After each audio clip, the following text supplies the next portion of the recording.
Continuing from our previous discussion on collective representation and Freud's theories, we now delve into how paternal identification serves as a crucial mechanism in Freud's sexual economy. It's not just one problem it solves, but two. Think about it.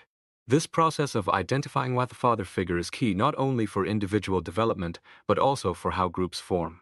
And here's the kicker. Group formation, which we typically think of as a very masculine affair, actually relies on this same paternal identification, and it's fueled by something called homoerotic solidarity among the sons. Right after Freud explains in group psychology that this internalized father image replaces the direct libidinal connection to the mother, he immediately pivots to discussing the origins of male homosexuality. He talks about the boy failing to give up his attachment to the mother, this negative Oedipal complex, and how the male ego gets shaped by the female model. So, we have this fascinating paradox. Group formation is fundamentally about being a man, yet it involves men taking on a kind of womanly quality through this identification process. It's like the blueprint for masculinity includes a surprising twist. So, how does Freud illustrate this paternal identification in action? He sets up two powerful scenes. First, the classic primal horde myth, Cain killing Abel, the father figure, to usurp his place. But then Freud offers another, perhaps more chilling scene, hypnosis. He literally states that the hypnotic dyad, just two people, one influencing the other, is identical to group formation. Think about that. A group of two equals a group. What makes hypnosis so potent, so uncanny? Freud says it's because something old and familiar, repressed desires, memories, perhaps the very power dynamics of the primal horde returns in an unfamiliar guise. This return, this haunting, is the source of the taboo. And what's the source of this power? The father's gaze. It's described as having a performative power. It can create the ego or destroy it. Authority, whether from the father or the hypnotist, works like an erotic penetration. It's an external object, the father's authority, that gets brought inside, introjected. Hypnosis works when the son allows himself to be penetrated, when he essentially becomes womanly in his submission, responding to the command to sleep, to shut down all worldly interest and focus inward, completely under the influence of the other. Now let's revisit that primal horde story with this new lens. The sons weren't just raging over wanting to mate with their sisters or the mother, right? Totemism suggests they were of the same substance. But Freud adds another layer of pain, another desire driving that rage. It was also about the forbidden desire to be the sensuous object of the father's gaze. To be desired by the father, to be the mother in a way. This is a deeply unsettling thought. So, when the sons identify with the father, it's not just about learning masculine roles. It's also this homoerotic tie, a desire to be had by the father. But this desire is ultimately resolved or perhaps suppressed into a constriction to be, to internalize the father's representation, to become like him. It's a transformation where the desire to be the object becomes the drive to embody the subject, albeit through a process that feels strangely passive and yielding.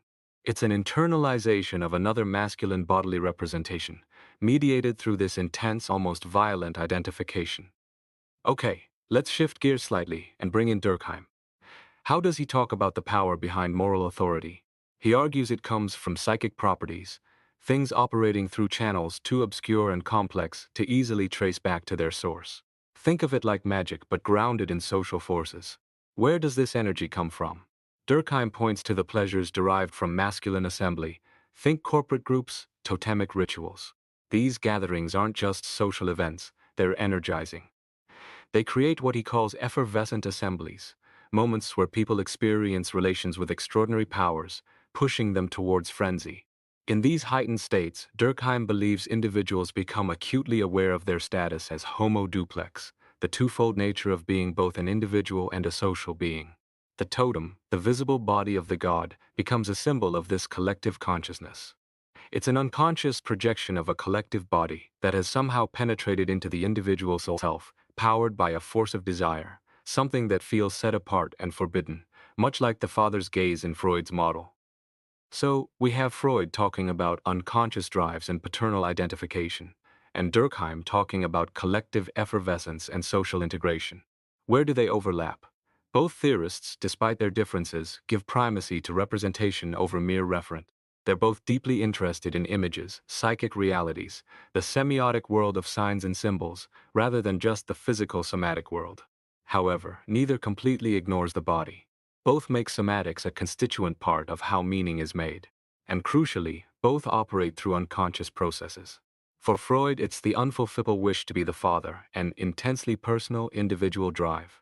For Durkheim, it's the unspeakable, impersonal force of masculine society acting upon the individual. You see the parallel? Yet you can't just neatly fold one theory into the other.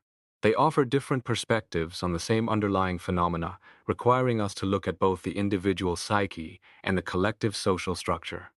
Let's look closer at where each theorist starts. Freud begins with the sexual interest of individuals, specifically how sons relate to female bodies as sources of pleasure. For him, the social world often appears as a misrecognized generalization of patriarchal authority. His theory, in a way, fuses bourgeois individualism with sexuality, treating sex not just as a property but as property itself. Possession is key. Possession of the other as an object, pleasure understood as possession, and objects becoming the condition for an always already alienated subjectivity. When Freud interprets totemism, he sees it through the lens of shared ambivalent renunciation, the Oedipal guilt experienced collectively, transposed and generalized into the abstract concept of authority. So his starting point is very much like a distributive problem, dealing with freedoms given up and the costs of sexual choices, almost like a liberal economist analyzing resource allocation. Durkheim, on the other hand, starts with the sociality of a wider kin network. The individual for him is secondary. Interest, utility, and calculation are seen as subsidiary forms, not the primary drivers. Totemic ritual for Durkheim is deeply symbolic. It mimics the human making of society and how society, in turn, shapes the individual man. He explicitly states that without these effervescent assemblies, collective representation would eventually disappear into the unconscious. The symbolic logic here is one of reciprocal dependence. Individual man and collective society are mutually constitutive. The totem produces the social, and the social produces man. Men sacrifice themselves to the totem as they produce the social. It's a production function, an enabling, an empowerment. The focus is on how the collective creates and sustains the individual within its framework. Both Freud and Durkheim agree that homosocial energy, the bonds between men, is fundamental to solidarity in complex groups. But here's where their interpretations diverge sharply. Freud locates the origin of the social in the renunciation of heterosexual desire. Men band together forming the social, precisely by suppressing or subordinating their male heterosexual impulses. He's almost a sexual Hobbesian here. The social contract is forged through the sacrifice of natural desire. Durkheim, however, sees the expression of homosocial desire as the very source of the social. It's not about suppression, but about recurrent expression. For Durkheim, the social and even morality derive from collective passion, delirium, and ecstasy. If Freud sees the social born from an instrumental, contractual suppression of male heterosexual desire, Durkheim sees it born from the recurrent expression of homosocial desire. Freud's key to the totem is our unconscious internal aggression towards the patriarch. Durkheim's is our unconscious debt to the social. Two very different narratives about the same phenomenon. Interestingly, there's a point of consistency. Freud's clinical theory of individual development, his work with patients, seems more consistent with Durkheim's account of totemism than his own historical mythology about the primal horde. And Durkheim, in turn, seems to point towards a liberating aspect of Freud's homoerotic theory. What appears as feminizing, violent subordination to masculine hierarchy in Freud's model could be reinterpreted in Durkheimian terms as a masculinizing, non-violent, non-hierarchical assimilation into the collective. Freud eroticizes power. Durkheim doesn't necessarily. From a structuralist perspective, there's no inherent contradiction between these two symbolic orders. By looking at the logic of incorporation, how the collective body is represented and internalized, we can see how these seemingly opposing views might actually complement each other. This brings us to a crucial point about the subject of psychoanalysis. The sociological hostility towards psychoanalysis often rests on an assumption that the individual is somehow pure, untouched by society before analysis begins. But psychoanalytic theory fundamentally challenges this. The subject of psychoanalysis is itself a social construction. It's a polity inside the skin, built upon the image of another's body, primarily the father's. Individuals, according to Freud, inhabit two collective bodies, their own physical body and the larger body of society. Both are bounded, and both are set in motion as reflexive subjects, guided by an internalized authority, a sovereign within. For a boy, this ideal of authority is typically embodied by the father, not necessarily the person, but the place, the symbol of patriarchy. It's no surprise, then, that Freud introduces a collective subject, the collective as an authoritative symbol, into this psychoanalytic mechanism of subject formation. Freud famously linked melancholia to the loss of an ideal. This isn't just about losing a loved person, it's also about losing a collective symbolic object, like the idea of a nation or a value system. The loss of such a collective ideal can trigger a profound experience of ego loss. This suggests a fascinating interoperability between the two bodily egos, the individual and the collective. They can function psychologically for each other. Think about it. Perceived threats to the individual self, failures of the masculine self, can be acted out on a collective register, manifesting as efforts to masculinize the collectivity, to shore up its perceived weaknesses. Conversely, perceived threats to the collective subject, incapacities of national or group agency, might be countered by attempting to reconstruct the sexualized masculine self. There's a transom, a sliding door between individual and collective subject formation, working both ways. So, what does psychoanalytic theory add to Durkheim's picture? It suggests other psychic mechanisms and reveals the sexual truth behind Durkheim's collective representation. It points to those pleasurable yet forbidden energies that power the totemic projection. Through the erotic logic of ambivalent identification and the embodied formation of the ego, psychoanalysis provides a mechanism for how social externality is internalized. It's a psychic structure critical to the operation of the social, yet it's already a product of that social. Psychoanalysis suggests that for men, a homoerotic charge animates the authority relation. This explains why friends and enemies of the mass, the crowd, can both celebrate and denigrate it by identifying it as masculine and feminine, because it is both. The gender of authority relations doesn't neatly align with its sexuality. There's a homoerotic secret to the division that inaugurates authority, making it thrilling and shameful, necessary and difficult, independent of its practical effects. The pure sacred, as Rudolf Otto noted, is inherently impure, involving a strange fusion of being and having, love and hatred, pleasure and fear. Not just deferred heterosexual pleasure, but disavowed homoerotic pleasure, is part of the constitution of internalized authority. This implies that the exclusion of women from collective representation isn't just about male power interests. It's positively driven by desires for homosocial pleasures. Levi-Strauss's exchange theory becomes a secondary moment. Now let's jump forward to the 1930s. Against the backdrop of parliamentary democracy looking weak, the rise of fascism, and the looming threat of war, a group of intellectuals in Paris formed the Collège de Sociologie in 1937. Inspired by Durkheim and Mauss, particularly Mauss's non-utilitarian take on the gift and sacrifice, they sought to understand how the effervescent secret energized social transformation. Figures like Georges Bataille, Roger Caillois, and Michel Leiris were looking for those fleeting, intense collective states of emotional violence that fascists seemed to be harnessing to build new virile national bodies. Their goal was to find the social powers within these forces and perhaps fashion liberating oppositional forces from them. Of course, they faced accusations of paving the way for fascism by valuing irrational solidarity. Bataille himself declared himself ferociously religious, arguing that what was needed was a sacred sociology, one that saw the sacred as determining social structure, echoing Kierkegaard's view that politics would eventually show itself to be a religious movement.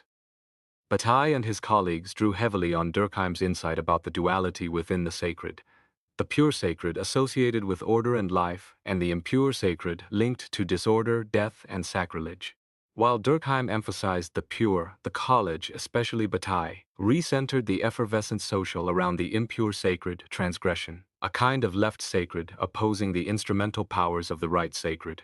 Bataille identified the sacred positively as the heterogeneous, those forces that cannot be assimilated into a homogeneous domain of commensurable objects.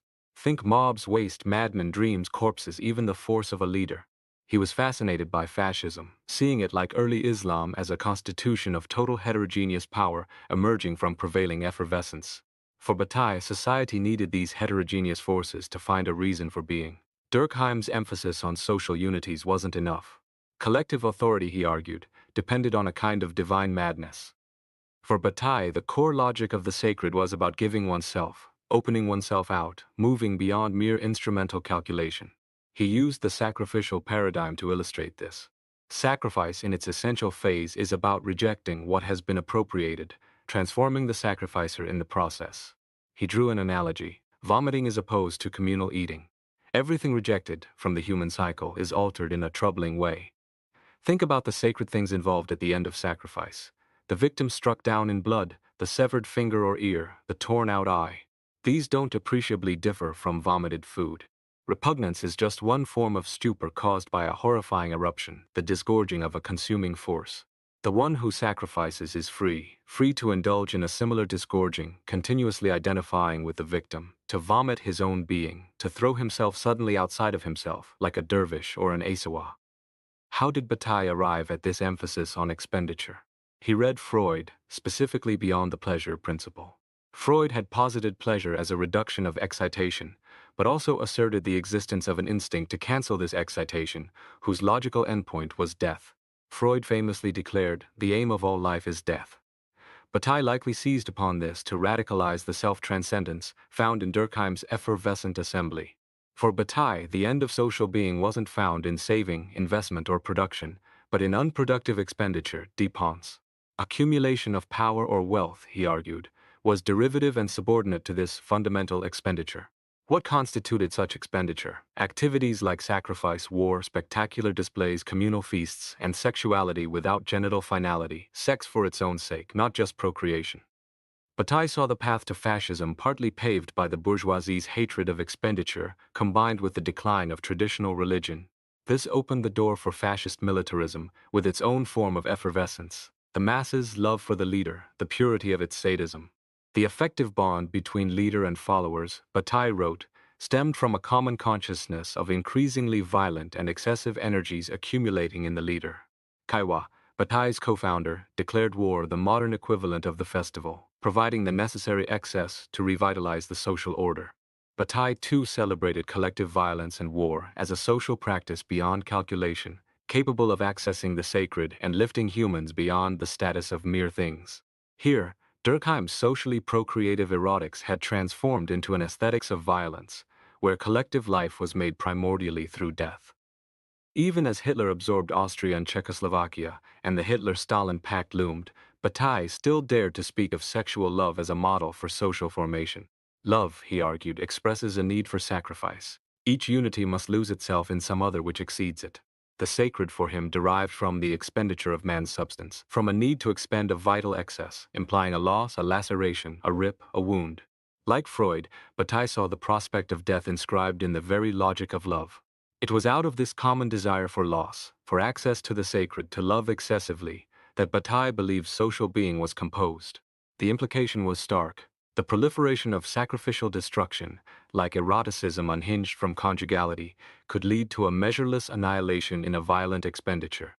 Just as eroticism slides toward the orgy sacrifice, becoming an end in itself, claims universal value.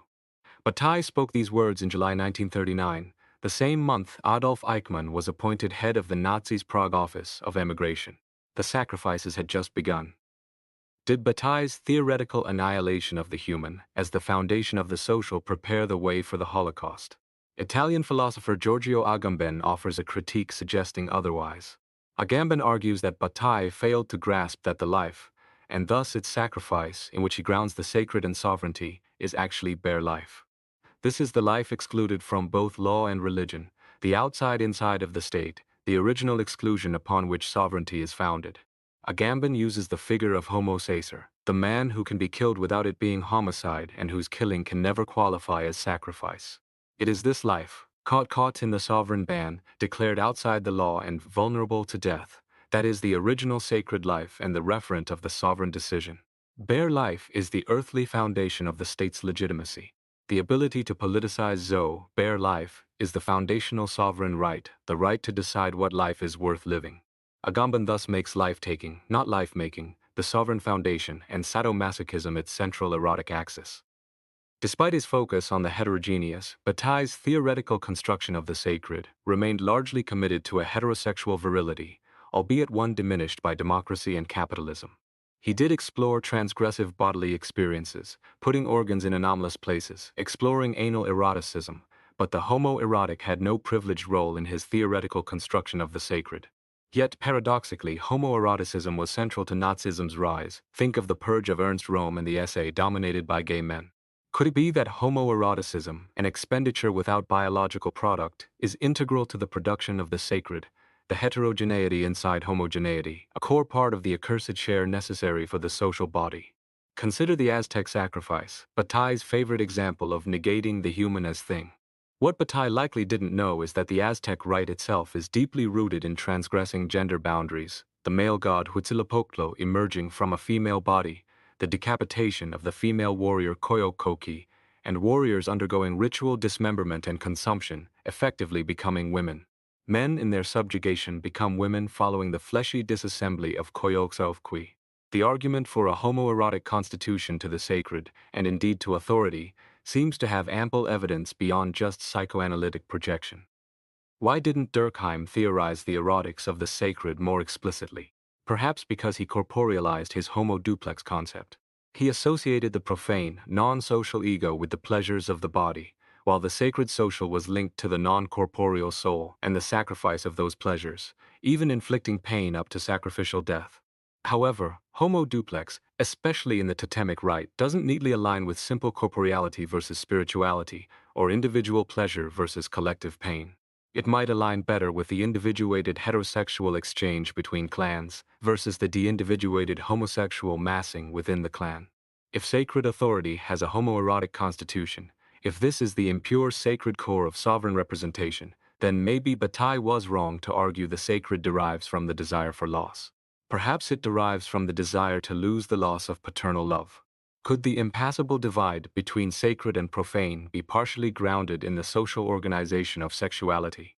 Could the establishment of a collective domain outside the heterosexual family generate and depend upon a separate domain of homoerotic pleasure and imagination? Is it possible that the state itself is a sexual act, a double separation creating distinct domains? What does this mean for social theory? Durkheim's work implicitly calls for sociology of religion to return as a central task, not just studying institutions, but interpreting the sacred's constitutive role. This requires a theory that is not only embodied but newly sexualized. Thinkers like Michael Taussig, who discusses magic's implosive viscerality mimicking reality's construction, or Elaine Scarry, who shows how bodily pain substantiates social truths, point the way.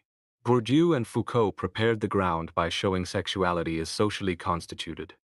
But we need to move beyond just reading the sexual through social categories like domination. We need to try reading the social through the sexual, grasping how sexual, desiring bodies, imaginary identifications, and erotic energies animate the formation of institutions. Even Bourdieu, in his later work, increasingly moved toward psychoanalytic concepts, equating illusio with libido. The humans inhabiting current sociological accounts, lacking fantasy, unconsciousness, erotic passion, and a thirst for the social gift, are simply inadequate to the world around us. Sexual desire now stalks the sociological house. Embracing it requires grappling with feminist and queer theory, not merely as a recognition of difference, but as a pathway into the erotic constitution of the social. Sexuality isn't just an attribute of persons or texts, it's an institutional problem. The sex of social theory is at stake, the intimate relation between biology and cosmogony, individual and social bodies, pleasure and power. This isn't just an academic exercise. It's politically relevant today, as we face the often violent politicization of religion worldwide, intense, effervescent collective identifications with God where sexual pleasure, the sexual meanings of manhood and womanhood, are right at the center of the storm. So, weaving together psychoanalysis and Durkheim, we uncover a richer, more complex, and often surprisingly homoerotic dimension to collective representation and authority. It challenges simpler, reductive views and highlights the vital role of embodied, unconscious, and erotic processes in how societies are formed and sustained. This integration pushes us towards a more nuanced, sexualized social theory, one better equipped to understand the complexities of our world.